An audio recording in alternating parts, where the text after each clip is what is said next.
అందరికీ నమస్తే, good evening. అందరు డిన్నర్ చేసిరా? మా ఇంట్లో ఈరోజు స్పెషల్ ఏంటో తెలుసా ఫ్రెండ్స్? అనుకోకుండా మా ఆయన అయితే చికెన్ తెచ్చిండు, తినాలనిపిస్తాను అని చెప్పి. నేనైతే చాలా తక్కువ అండి చికెన్ తినడం మా ఇంట్లో. ఇంకా జీడిపప్పు వేసి అయితే ఫ్రై చేసిన. నాకు ఫ్రై అంటేనే ఇష్టం అండి, గ్రేవీ పెడితే నచ్చదు. ఇంకనైతే బగారన్నం ప్లస్ చికెన్ ఫ్రై చూడండి, మస్తు ఉంటుంది. నేను వండిన కర్రీ అంటే మా ఆయనకైతే చాలా ఇష్టం.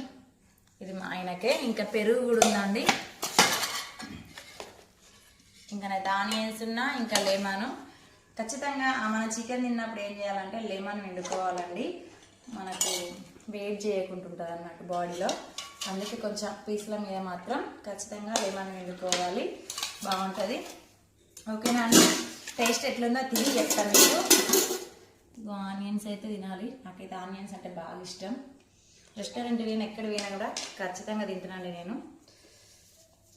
మస్తు వేడిగా ఉంది ఫ్రెండ్స్. నాకు టేస్ట్ అయితే సూపర్గా ఉందండి. మీరు అందరు డిన్నర్ చేసిరా? మీ ఇంట్లో స్పెషల్ ఏంది కామెంట్ చేయండి. బాయ్ బాయ్ అందరికీ.